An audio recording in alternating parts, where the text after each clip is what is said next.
오늘은 전능하신 하나님이라는 제목으로 말씀을 나누도록 하겠습니다. 미국에 있는 마블이라는 회사가 만든 어벤져스라는 영화 시리즈가 있습니다. 2012년부터 제작된 슈퍼히어로 영화입니다. 슈퍼히어로, 엄청난 능력을 가진 사람들입니다. 이런 사람들이 악과 싸워서 지구를 지킨다는 내용입니다. 3천억 이상의 엄청난 제작비가 투자되었습니다. 그러나 이렇게 많은 투자를 했는데요, 적자가 나지 않고 이 투자한 것의 5배의 수입을 거두어들였다고 합니다. 전 세계에서 흥행이 엄청났습니다. 흥행의 원인을 분석해보면 간단합니다. 재미입니다. 그냥 보면 재밌습니다. 그러니까 시작한 것 같은데 벌써 끝났나 이런 반응을 많이 합니다. 그러나 제 개인적인 생각으로는 대리 만족적인 요소가 큰 것 같습니다. 그 영화를 보면 속이 후련함을 느낍니다. 모든 사람은 연약하고 한계에 부딪힙니다. 이 슈퍼히어로의 영화는요, 연약하고 한계성이 있는 그런 부분을 찾아볼 수가 없습니다. 인간이라면 누구나 이것을 꿈꿀 것입니다. 그것이 현실이었으면 하는 소망이 있을 것입니다. 영화는요, 이 부분을 충족시켜주고 있습니다.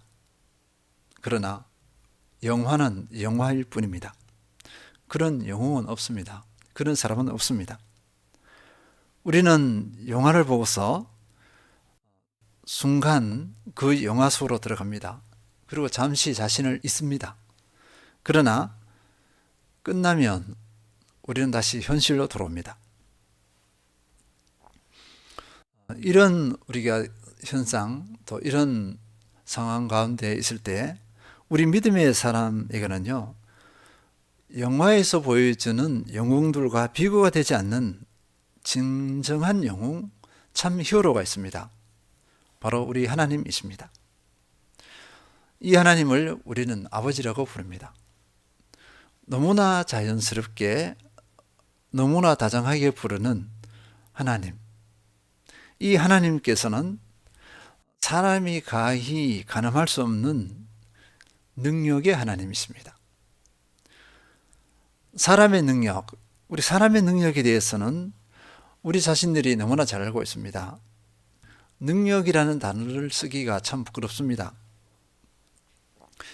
조그마한 능력이 있어도 영웅시합니다. 그리고 우상화하는 경향이 있습니다. 그런데 자세히 보면 별거 없습니다. 그러면 우리가 아버지라 부르는 하나님의 능력은 어떻겠습니까? 성경은 아주 명확하면서도 단순하게 표현하고 있습니다. 오늘 본문 창세기 17장 1절 다 함께 읽겠습니다. 아브라함이 99세 때에 여호와께서 아브라함에게 나타나서 나는 전능한 하나님이라 너는 내 앞에서 행하여 완전하라. 아브라함은 하나님의 약속에도 불구하고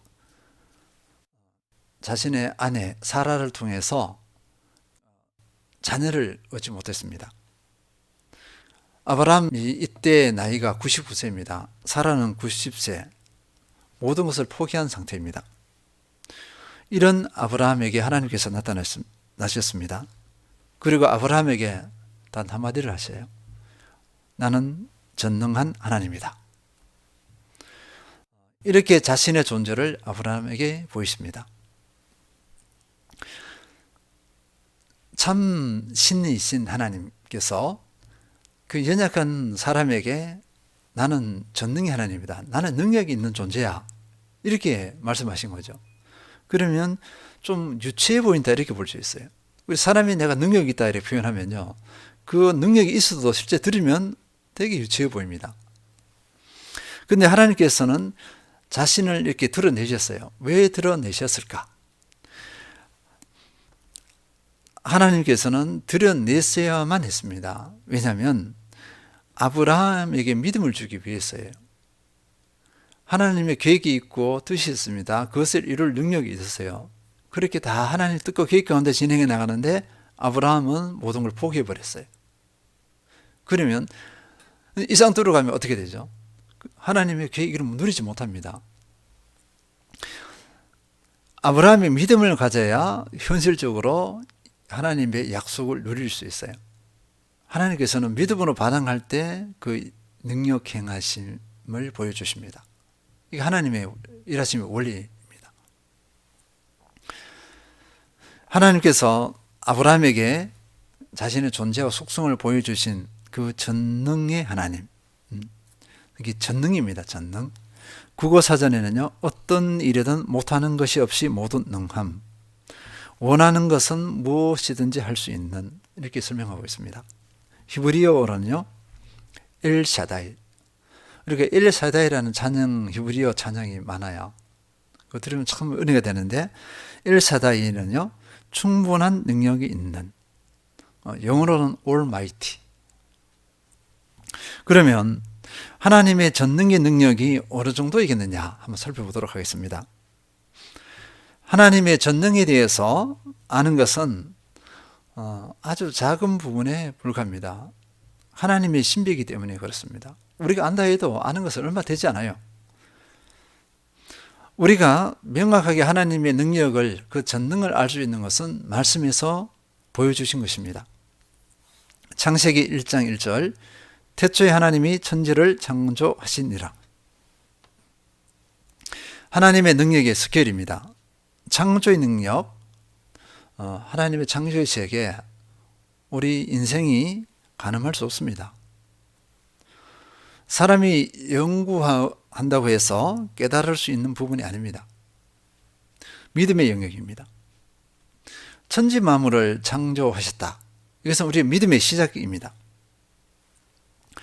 창조에 대한 믿음의 문이 열려야 그 이후에 다양한 하나님의 전능하심을 우리가 믿고 누릴 수 있습니다. 우리가 분명히 알아야 될 것은요, 우리가 창조하면 너무나 이게 스케일이 커서 우리 가늠이 되지 않습니다. 근데 하나님 앞에서 이 창조는 아무것도 아니에요. 이렇게 우리가 나누게 해도 감각이 없으니까 이 감이 안 가잖아요. 감이 안 가. 하나님은 이 천지 만물을 창조하는 것 아무것도 아니에요. 그 전능의 능력의 이 창조는 아무것도 아니다. 이런 기본 마인드를 가져야 될 줄 믿습니다. 또 하나님께서는요, 그 창조하신 만물을 1.1에게 착오 없이 경영하시고 이 천지 만물을 유지해 갔습니다. 과거에도 그랬고 현재도 그랬고 미래에도 그럴 것입니다. 하나님의 전능하심이 아니고서는 불가능해요. 그리고 이 영역도 우리의 믿음이 필요합니다. 그리고 하나님께서는요, 믿음의 사람과 또 믿음의 공동체와 관련해서 그 전능하심을 다양하게 보여주고 있습니다. 직접 눈으로 보고 체험하게 하셨습니다. 성경 전체가 그 증거라고 할 수 있습니다. 몇 가지만 예로 들어보겠습니다. 먼저 오늘 본문의 내용을 살펴보겠습니다. 오늘 본문에서는요, 아브라함이 자기 아내 사라를 통해 자식을 얻지 못한 상태입니다. 그런데 하나님께서는 아브라함 보고 뭐라 했냐면요, 너를 여러 민족의 아버지가 되게 하겠다. 내가 내게서 민족들이 나게 하고 왕들이 내게로부터 나오게 하겠다. 이 언약으로, 약속으로 말씀하셨습니다. 지금 아브라함의 아내 사라는 90세예요. 이 90세인 사라를 통해서 자식을 낳겠다니까 아브라함이 말도 안 되는 거죠. 아브라함의 지식으로는 말이 안 되니까 피식 웃었습니다.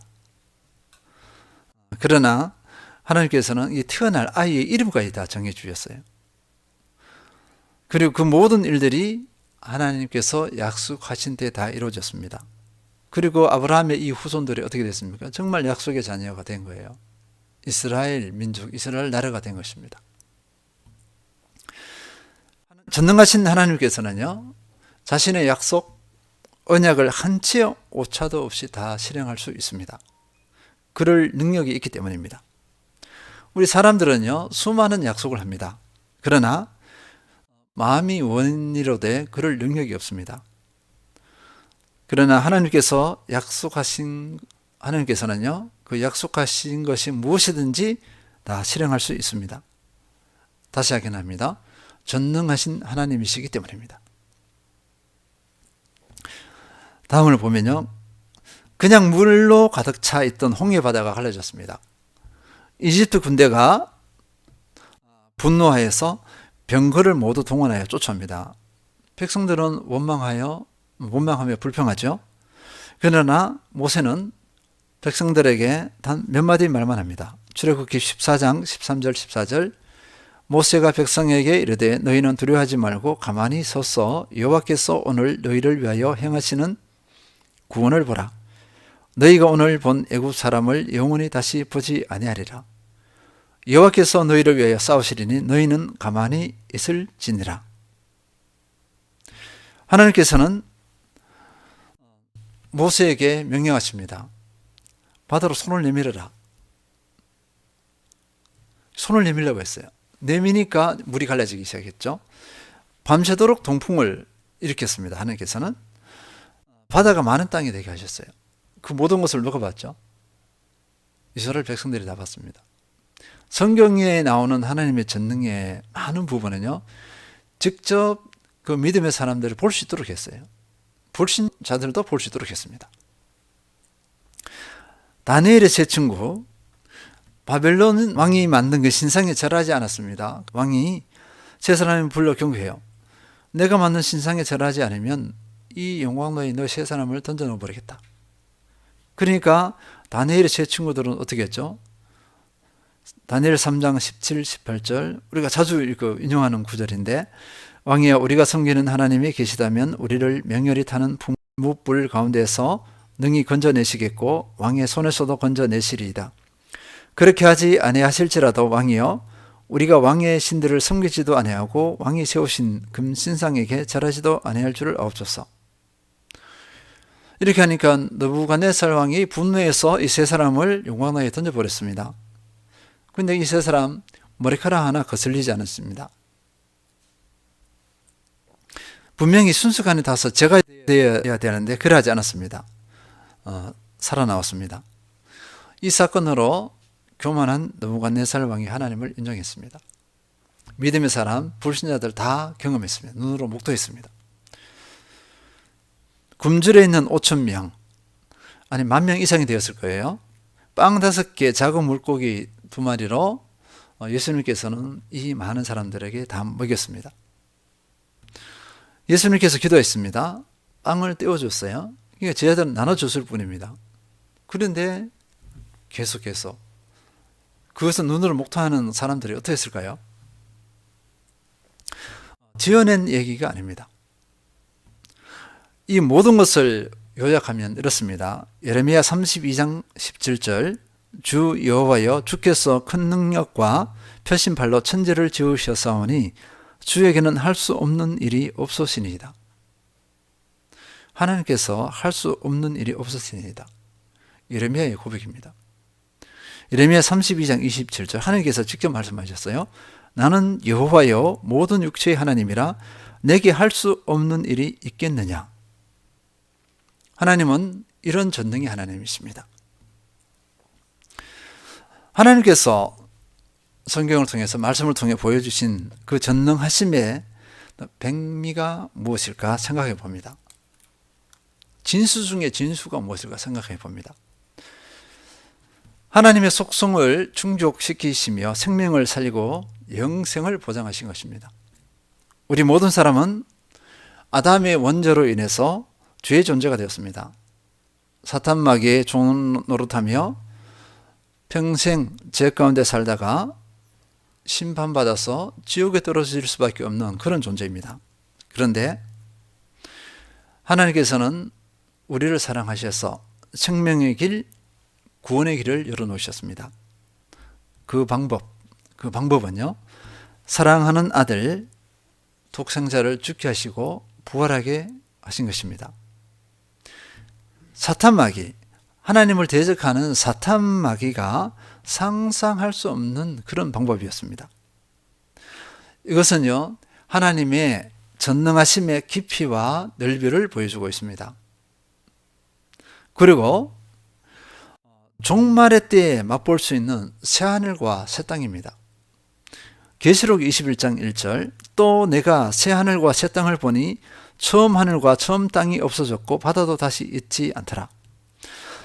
이 구절을 보면서 지금도 읽어봐도 이 감이 잘 가지 않습니다. 이게 그려지지가 않아요. 그러나 분명한 것은 뭐냐면 처음 하늘, 처음 땅, 우리가 지금 보고 있는 하늘, 땅, 이 바다가 없어졌습니다. 있지 않습니다. 전혀 다른 성격의 새로운 창조죠. 완전한 새로운 창조라고 볼 수 있습니다. 하나님께는 이것이 어려운 것이 아닙니다. 믿음의 사람이 거할 새 땅, 지금 우리의 연약함이 아니라 완전한 새하늘 새 땅이 다시 창조된다는 것입니다. 이것이 하나님의 전능하심의 모습들입니다. 그러면 하나님께서는 그 전능하심의 능력을 어떻게 사용하실까? 전제 왕권을 가진 왕들, 무소불위의 권력을 가진 사람들의 특징이 있습니다. 흔히 말하면 존행이라고 그러죠. 존행. 권력, 권세를 마음껏 쥐고 흔들어서 어떻게 한다는 거죠? 흔들어서 불법 난무하죠. 억울함들이 난무합니다. 이런 경우가 이 역사의 모든 과정에서 이어져 왔어요. 그렇게 많은 사람들은요, 그 힘, 권력을 추구합니다. 그런데 그 권력, 힘, 능력 때문에 타락하죠. 그 능력 때문에 죄를 짓습니다. 그리고 그 능력 때문에 망합니다. 이게 사람의 능력의 모습이에요. 권력, 힘의 모습입니다. 그러나 하나님의 전능하심은 그러하지 않습니다.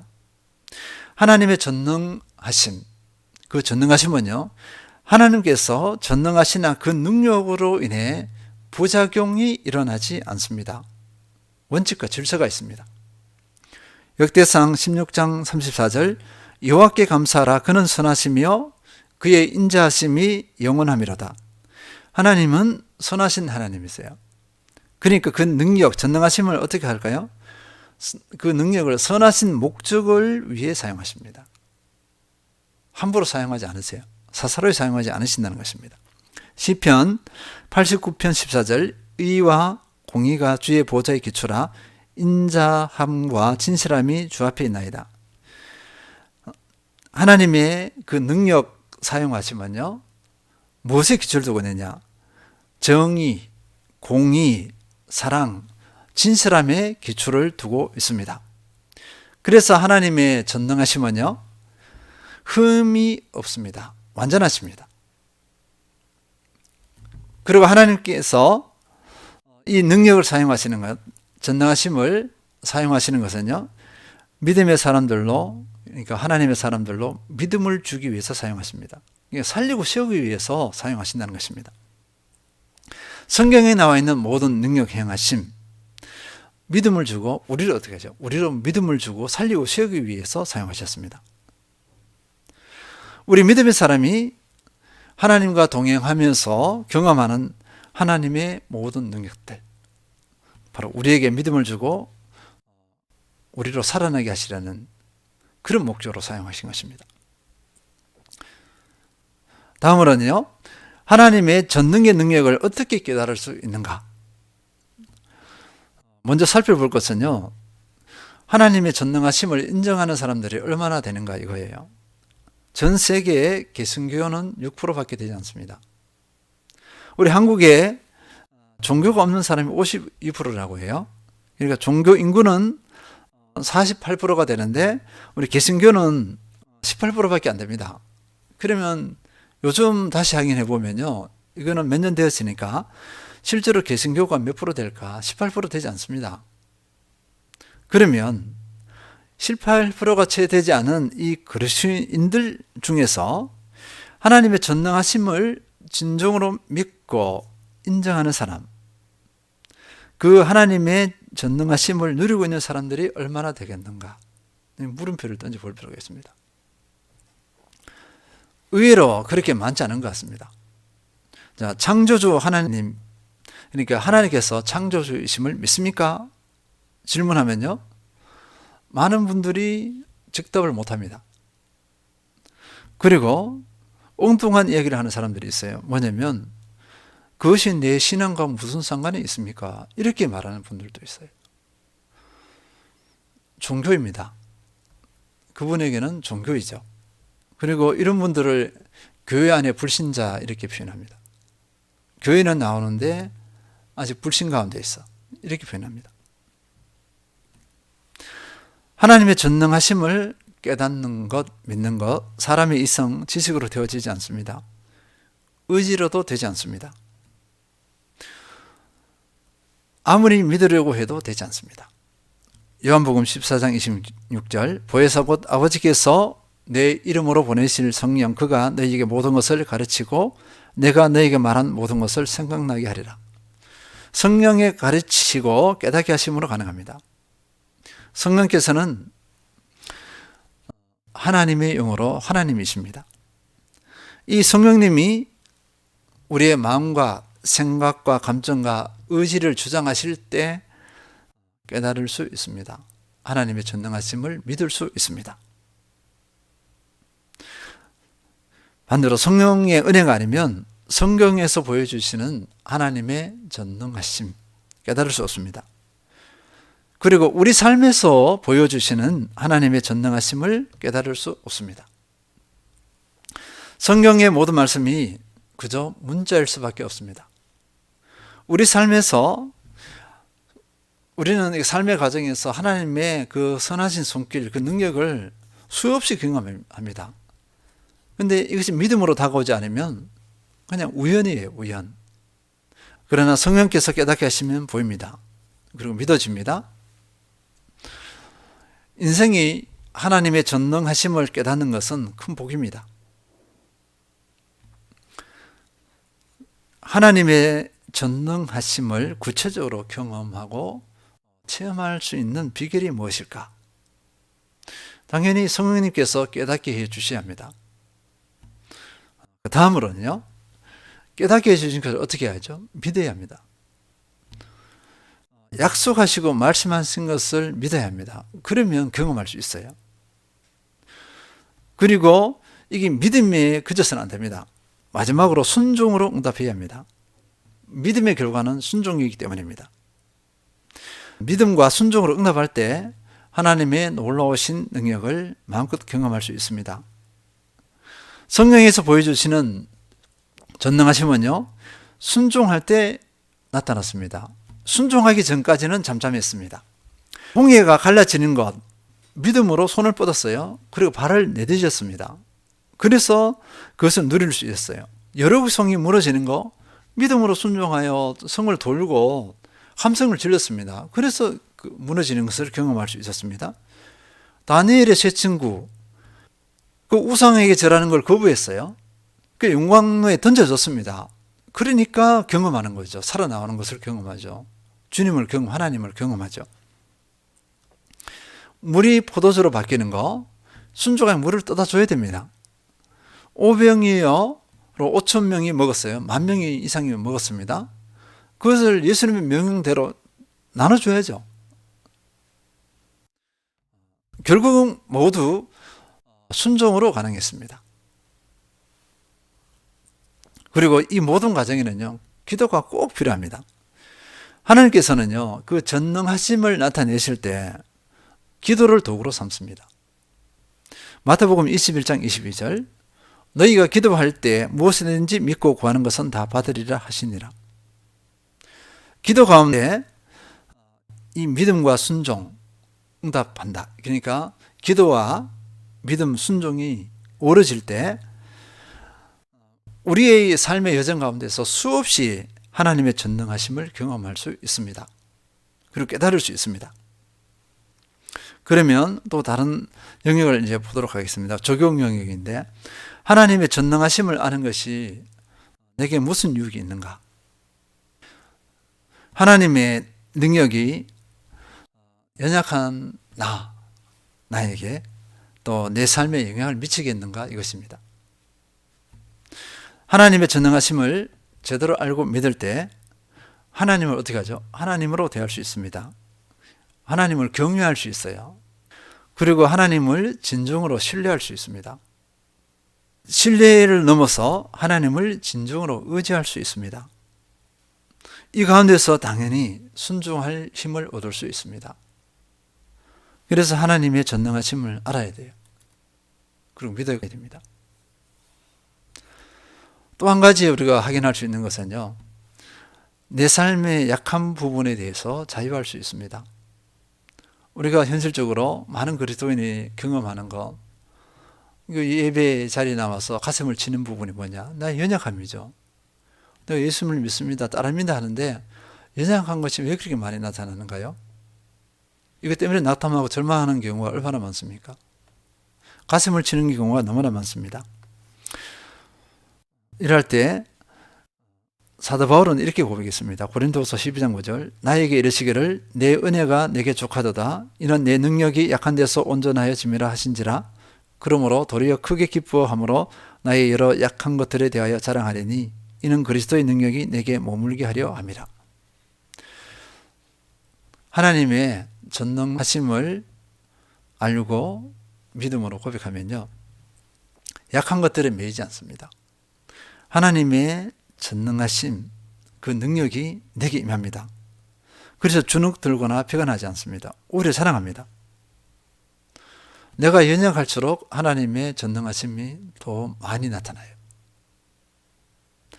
이 진리를 아는 사도 바울을 이렇게 고백했습니다. 빌립보서 4장 12, 13절, 나는 비천에 처할 줄도 알고 풍부에 처할 줄도 알아. 모든 일 곧 배부름과 배고픔과 풍부와 궁핍에도 처할 줄 아는 일체의 비결을 배웠노라. 사도 바울은 주님의 부르심 이후에 다양한 삶의 상황을 경험했습니다. 이렇게 표현했죠. 비천, 풍부, 배부름, 배고픔, 풍부, 궁핍. 사도 바울이 원하지 않은 그런 상황들을 많이 경험했다는 것입니다. 그 경험 앞에 어떻게 했냐? 마음과 생각을 지킬 수 있었다는 것입니다. 그 상황에서 배우고 하나님의 일하심을 맛보은 거죠. 그리고 그 상황 가운데서 하나님의 선을 이뤘습니다. 다음으로 13절 보면요, 빌립보서 4장 13절, 내게 능력 주시는 자 안에서 내가 모든 것을 할 수 있느니라. 하나님의 능력을 아는 자, 믿고 신뢰하는 자는요, 내게 능력 주시는 자 안에서 내가 모든 것을 할 수 있느니라 고백할 수 있습니다. 당연히 삶의 상황과 환경에 자유합니다. 정리하겠습니다. 하나님은 전능의 하나님이십니다. 엘사다이, 올마이티 하나님이십니다. 마태복음 3장 9절, 속으로 아브라함이 우리 조상이라고 생각하지 말라. 내가 너희에게 이르노니 하나님이 능히 이 돌들로도 아브라함의 자손이 되게 하시리라. 하나님은 돌들로도 아브라함의 자손들이 되게 하실 수 있습니다. 하나님의 백성, 하나님의 자녀가 되게 하실 수 있습니다. 얼마든지 재창조가 가능한 전능의 하나님 있습니다. 우리를 향하신 계획과 뜻을 다 이루실 능력이 있으십니다. 말씀을 통해 우리에게 하신 모든 약속들을 이루실 수 있는 능력이 있으십니다. 우리는 이 하나님을 누려야 될 줄 믿습니다. 경외, 하나님 경외, 믿음과 신뢰와 순종으로 응답하는 것이 복입니다. 그리고 전능하신 하나님을 온전히 의지하는 것이 복입니다. 이것이 우리의 진정한 강함입니다. 강함. 다른 것이 아니라 이것이 강함이에요. 나의 힘이 되신 여호와여, 내가 주를 사랑하고 의지합니다. 이렇게 고백하시길 바랍니다. 전능하신 하나님께 늘 이렇게 반응하면서 그 능력을 마음껏 누리시는 모든 성도님들 되시길 축원드립니다.